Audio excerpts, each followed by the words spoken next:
Ravi de passer ce début de journée avec vous. On va passer les 40 prochaines minutes avec notre invité ce matin. C'est Ladji Doucouré qui est avec nous. Salut Ladji. Salut, vous allez bien? Ça va très bien et toi? Ah, ça pique un peu, mais ça va. Quoi? Les coachs sportifs ne se lèvent pas tôt? Ah si. Si, bah alors. Moi, j'ai fait ma première sieste. Valentin m'a rejoint dans le studio. Salut Valentin. Ouais, salut Ladji. Ça va? Bah ouais, ça va, nickel, la forme. Vous êtes prêts pour un petit coaching? Ça va partir en cardio là. Mise en situation. Alors ce matin, on est avec un sportif qui a marqué l'histoire de son sport et qu'on pourra suivre dans une émission de télé bien connue prochainement. Et oui, Ladji Doucouré, t'es une légende de l'athlétisme français. T'as été 2 fois champion du monde de 110 mètres haies. Et aujourd'hui, tu passes le relais à de jeunes pépites que tu entraînes pour suivre tes traces, voire faire encore mieux. Et puis quand t'es pas sur les pistes d'athlètes, t'es jamais très loin des plateaux télé. D'ailleurs, c'est pour ça qu'on te reçoit aujourd'hui. Tu seras le nouveau coach sportif de la nouvelle saison de la Starac qui arrive le 12 octobre. Bref, t'as plus d'une corde à ton arc. Mais avant de rentrer un peu dans tout ça, Ladji, là tu vas aller à la Starac en tant que prof de sport. Ça aurait changé quoi si tu y avais été en tant que candidat? Est-ce que ça aurait pu le faire? Tu sais chanter? Moi? Non, je sais pas chanter. Démonstration? Après, j'ai un studio dans ma voiture et dans la salle de bain, mais l'acoustique est pas encore bonne. Non, j'aime bien la chanson en général. Je délire bien avec mes amis, mais ouais, non, je suis pas fort. On va rester sur le sportif pour l'instant. Ouais, okay. C'est pas mon... Ladji, donc légende de l'athlétisme français, tout nouveau prof de la prochaine saison de la Star Academy qui commence ce samedi 12 octobre. Comment on devient prof de sport de la Starac? Comment tu t'es retrouvé dans cette aventure? Et pourquoi pas? Non, oui, pourquoi pas, mais non, pourquoi? Tout simplement parce que on a échangé et puis moi je pars du principe que voilà, comme je disais juste avant un peu, je viens d'un endroit où on fixe beaucoup de limites et le sport, donc on m'a tendu la main pour que je puisse faire du sport, un sport que je ne connaissais pas, l'athlétisme. À la base, je voulais être footballeur comme la plupart des gamins de mon coin, de mon quartier, je dirais.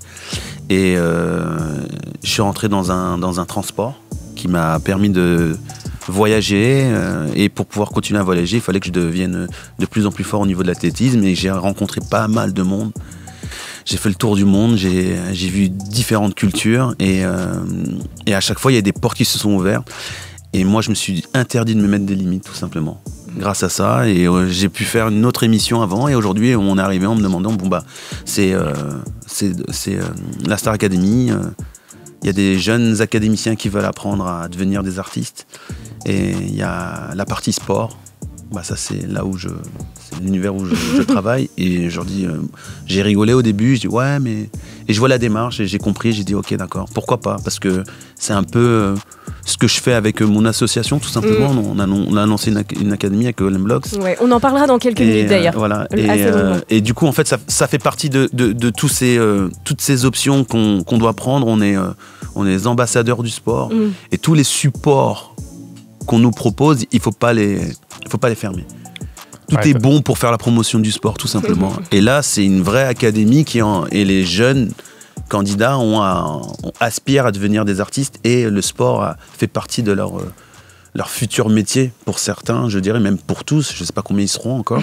Mais ouais, et à partir de ce moment-là, voilà, on sort des Jeux olympiques et paralympiques. Tout est bon, les gens ils vont rigoler, mais moi je trouve pas ça rigolo. Je dis que c'est sérieux, pourquoi pas. Est-ce que tu te projettes un peu déjà dans ton coaching? Est-ce que tu te dis que tu vas être le pote des candidats, le mec un peu à la cool, qui s'entend avec tout le monde, ou tu vas les réveiller à 8h pour des entraînements costauds quoi? Après ça c'est à voir avec la prod, mais si je peux arriver à 5h, je viendrai. Non, je rigole.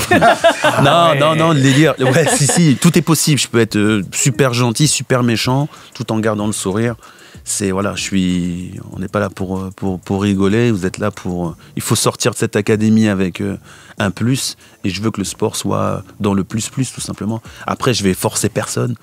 Moi, je suis là pour essayer de faire kiffer tout le monde, et que les gens du programme se rendent compte que, ouais, c'est cool de faire du sport. Parce que déjà, la notion sport, en général, c'est « Waouh, non, je veux pas ça. » Et je sais que les coachs précédents, c'était leur ambition aussi, donc moi, à moi de continuer à après, les académiciens viennent pour devenir chanteurs, ils n'ont pas forcément envie de devenir chanteur. Et c'est pour ça que, oui, non mais totalement, et c'est pour ça que ils sont un peu, oh là là, cours de sport, je suis pas venu pour souffrir, tu vois, ces trucs-là. Je suis pas venu pour souffrir, en plus ça se trouve super tôt le matin. Ouais, mais t'es fan de qui, toi? Ah, je suis fan de lui. Bah, regarde son programme. Qu'est-ce qu'il fait? Qu'est-ce qu'il met en place? Toi, c'est ce que tu dis, c'est qu'en vrai, l'aspect artistique, il est lié à l'aspect sportif. Et pour être bien dans ton art, il faut être bien dans ton corps aussi, quoi. C'est clair. Bah, comme je le disais juste avant, moi, j'écoute ce genre de son, c'est de la musique. On se rend compte dans le monde du sport, la musique fait partie intégrante de l'entraînement. Entraînement rythmé, il y a toujours un peu de musique, variété, rap, hip-hop, bref, il y a de la musique et c'est rythmé. On fait on fait du sport avec de la musique. Et les gens font de la musique en intégrant le sport pour pouvoir tenir les sons, tout simplement. Tenir les sons, tenir les tournées. Et en fait, on est des cousins sans le savoir. On cohabite dans le même univers. On fait des passerelles de temps en temps, mais voilà. Ça reste une histoire de discipline. C'est clair, ouais. Je pense qu'ils sont fans de exemple, Matt Pokora ou l'ancien candidat gagné. Ouais. Et pour faire des tournées, ils mettent du sport dedans. Après, cette partie, elle est invisible, je dirais, ou peu visible. Mais les mecs, pour tenir, ils sont obligés de se faire des conditions physiques. Combien de coachs comme moi ont rencontré des artistes qui se faisaient des prépas physiques pour pouvoir partir en tournée? Ça, on le voit un peu plus aujourd'hui, mais c'est réel. Et cette matière, elle est réelle, donc il faut aussi qu'on montre l'exemple. Après, la Star Academy, elle a un peu changé, tu vois. En 2000, il y avait des fois des remarques un peu grossophobes, des femmes qui étaient critiquées pour leur poids. Aujourd'hui, ils ont essayé de revoir la formule pour qu'elle soit un peu plus body positive, qu'il y ait de l'acceptation de soi. Comment toi, tu comptes faire pour que l'émission, elle soit plus inclusive? Mais plus inclusive. Après, ce genre de problème, on l'a aussi au quotidien. Faut pas croire. Vous savez, moi, j'entraîne des garçons aujourd'hui. J'ai une fille aussi. Elle fait un peu de gym, donc je lui donne des petits cours sur l'Institut National. Mais vous savez, la position qu'on a en tant que coach, elle est délicate. Quand on fait de la musculation, on doit parer, donc on doit protéger la barre quand ils font des demi-squats. Il y a des choses que tu peux plus faire aujourd'hui. Tu peux plus. Il y a des remarques que tu peux plus dire. Il faut que on s'adapte en fait. Et c'est ça la qualité d'un coach ou un entraîneur et d'un sportif, c'est avoir cette capacité d'adaptation très rapide. Aujourd'hui, c'est pas hier et c'était pas avant-hier. Il faut être dans l'air du temps et adapter les entraînements. Donc aujourd'hui, ça va être ça. Je sais pas le type de candidat que je vais avoir. Il va falloir que je fasse un groupe et que ce groupe vive bien. On dirait un sélectionneur, mais et qu'ils comprennent les règles du jeu. J'aime bien dire ce mot-là. Les règles du jeu, c'est ça va être un marathon. Donc c'est peut-être plus de 3 mois ou un peu moins. À voir, la prod, je sais pas. Et tu vas signer ton contrat? Si. Non, mais je sais pas si j'avais le droit de le dire. et le nombre de candidats, vous allez être là. Et en fait, chaque semaine, ça va être un grand sprint. Et il y en a un au bout de la compétition, parce qu'il y a une compétition toutes les semaines. Il y en a un qui va être éliminé. Et il faut le savoir. Et il faut sortir. Vous allez tous sortir de toute façon. Donc, il y a un premier, un deuxième, un troisième. Il va falloir intégrer toutes les matières et le sport pour que ça soit bénéfique pour vous.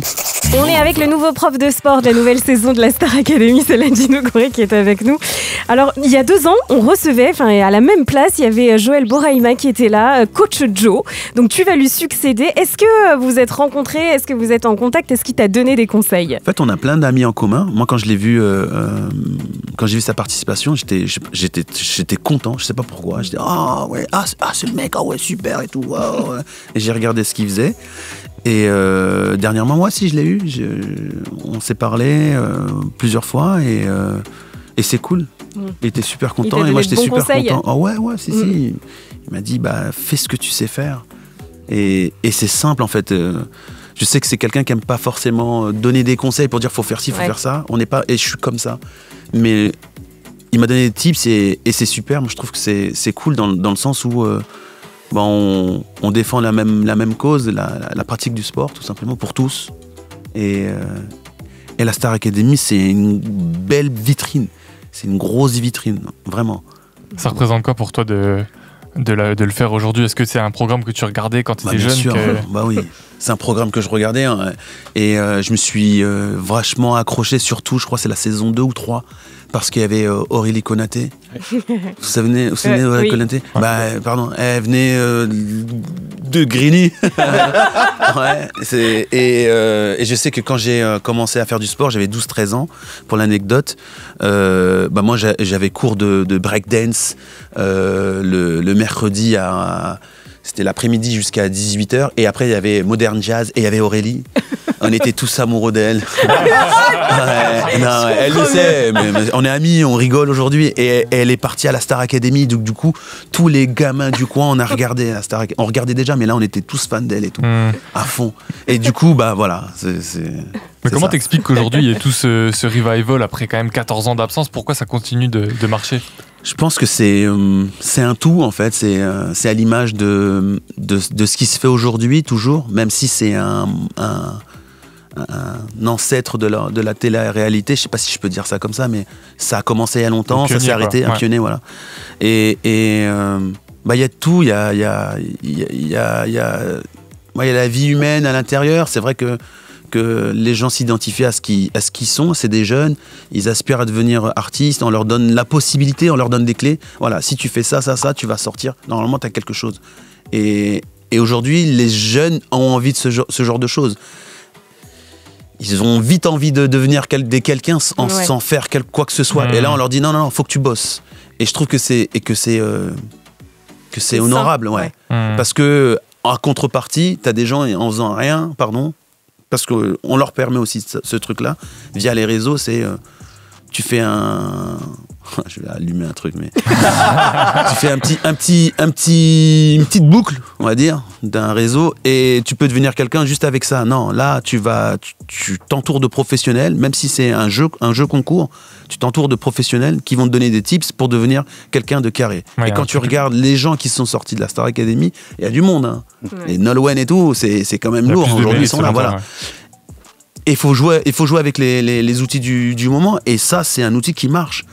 Faut pas, voilà, ça plaît à qui on veut, mais c'est un truc qui marche. Aujourd'hui, tout le monde regarde parce que ça marche et c'est sérieux. Là, on va te voir dans la Star Academy, mais c'est pas la première fois que tu fais une émission de télé. Tu as été à Danse avec les stars, tu avais terminé 2e d'ailleurs avec Inès Van Damme, tu as aussi fait Fort Boyard. Est-ce que quand tu vas dans ces émissions, tu vas en compétiteur, en sportif, et tu vas pour gagner vraiment? Moi, d'abord, j'y vais en tant que fan parce que je regardais. Moi, je suis quelqu'un qui aime bien la danse, qui aime bien la musique, qui aime bien... Voilà, je suis un sportif, comme je disais, dans l'âme, et je suis un téléspectateur comme tous les autres. Je regarde, c'est super marrant, et je vanne, je clash, t'as vu, lui, il a fait ci, lui, il a fait ça. Et puis, au moment où on me propose, je disais non quand j'étais en carrière. Et à la fin, je suis plus en carrière maintenant. Et, du coup, voilà. Et j'y vais avec une double casquette. Il faut... J'aime pas être un exemple, mais il faut montrer l'exemple. Et puis, je suis un compétiteur, et puis c'est cool, quoi. Moi, j'ai trouvé ça sympa d'aller faire Danse avec les stars. C'était un bon moment. Je pensais sortir au premier tour. Puis après, j'ai dit non, faut pas que je sorte au premier tour. J'ai vu que c'était compliqué. J'ai dit, écoute, moi, je vais sortir de ce truc en se disant, c'était génial et faire la promotion encore du sport. Regardez, c'est voilà. Moi, j'ai pas. Pardon, je fais du bruit. J'ai pas ce côté artistique où je montre que j'ai une aisance. J'ai pas ce côté je sais danser le cha-cha. Je sais pas faire ça. Moi je suis un backer. Je lève, put your hands up, et là je vais apprendre comme tous les gars qui sont passés. Et vas-y, et si le côté sportif va m'aider à pouvoir tenir, vas-y, on va le montrer. Et c'est ce qui s'est passé. J'étais pas le meilleur danseur, mais enchaîner 5 heures de danse, ça c'était pas un problème pour moi. J'y allais, quoi. Une machine, comme avec Samy, on était des machines, on y allait. Et ça, c'était un bon exemple. Nadji, tu es le nouveau prof de la nouvelle saison de la Star Academy qui commence le 12 octobre. Et tu as ton académie, tu le disais tout à l'heure, Golden Blocks, qui participe depuis 2014 à l'intégration en amenant le sport au cœur des quartiers, faire éclore des talents au pied des tours. Est-ce que tu peux nous raconter comment est née cette aventure et pourquoi tu as ressenti le besoin de te lancer avec cet assaut? En fait, c'est venu de plein de faits, tout simplement. Juste déjà, le fait de pouvoir voyager, aller voir ce qui se passe un peu à l'étranger. Et je me suis rendu compte que déjà, j'étais pas le plus rapide du quartier, mais j'ai eu cette chance de pouvoir représenter l'équipe de France dans diverses compétitions. Et on s'est retrouvé avec Mathieu Lahaye, le cofondateur de Golden Blocks, au Japon en 2007.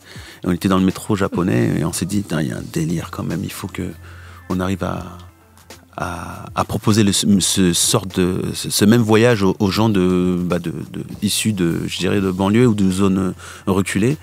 Et l'idée a commencé à germer à ce moment-là. Et en 2014, on a lancé le process.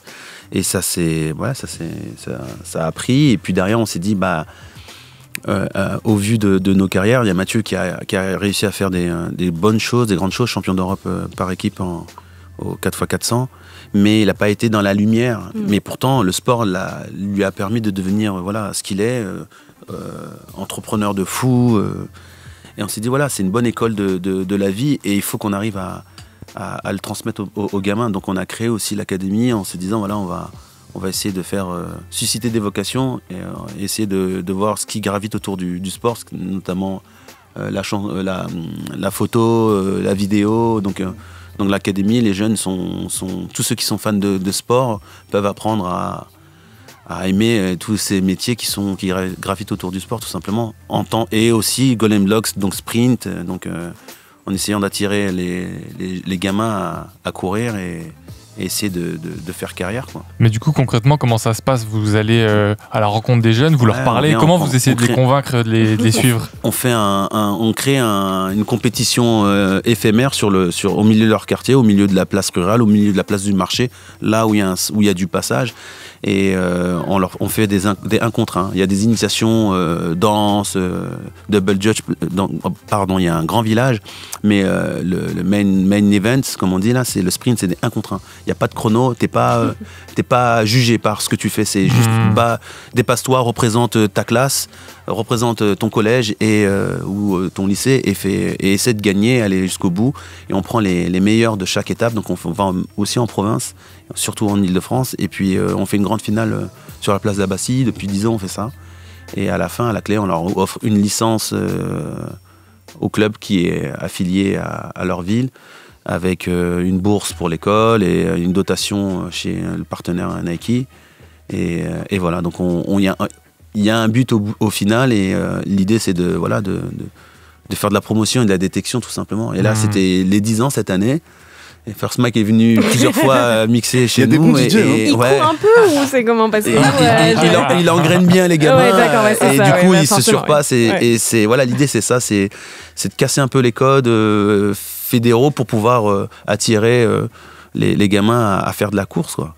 Et ça marche bien, on trouve. Et la Starac va être l'occasion de mettre la lumière sur cet assaut. C'est aussi une belle opportunité. Ouais, c'est clair. Tu vas tous les académiciens vont avoir le t-shirt de Golden Blocks ou pas? Je sais pas, non, t'as préparé ça ou pas? Mais il y a peut-être une séance qui se programme de 1 contre 1 par équipe, chacun son tour.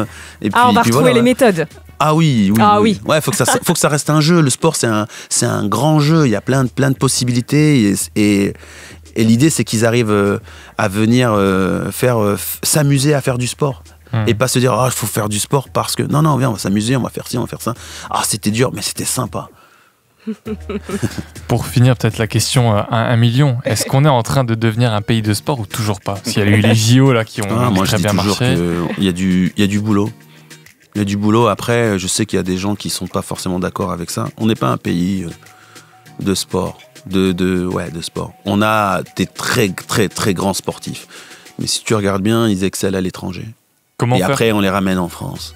Mais on sait faire du sport en France, on ne dit pas qu'on est nul, hein. C'est juste la culture sportive, elle est pas innée, elle est pas proposée, elle est pas, pour moi non. Aujourd'hui on verra s'il y a un héritage avec les Jeux Olympiques et Paralympiques, mais il faut continuer à promouvoir, et c'est pour ça que je fais aussi la Star Academy. À ton avis, justement, comment on développe cette culture sportive pour devenir vraiment un pays de sport? En voyant partout les gens faire du sport. Tout le monde fait faire du sport santé, sport haut niveau, sport plaisir, sport, tout. Et habituer les gens à se mettre des baskets et marcher, courir, sauter, jouer avec un ballon, sans ballon. C'est tout ça, et au fur et à mesure, les gens vont s'habituer à ça et ils vont se trouver ça fun et trouver ça bien pour la santé mentale, santé physique. Et là, on pourra dire, ok, regardez, dès le matin, il y a des gens, ils se lèvent, ils courent. Là, c'est pas encore ça.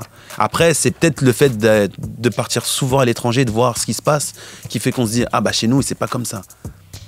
Mais les gens qui sont dedans, qui sont en France, en métropole, je dirais peut-être, parce qu'aux Antilles, je sais pas. Ils disent non, on a un pays sportif, regardez, on est les meilleurs basketteurs. Ils vont dehors d'abord. Merci Ladji d'être passé nous voir. Je rappelle que tu seras le nouveau coach sportif de la saison 12 de la Star Academy qui commence donc très bientôt, ce sera le samedi 12 octobre et on va te suivre évidemment. Moi aussi, on va en même temps. À bientôt, merci à toi et bonne journée.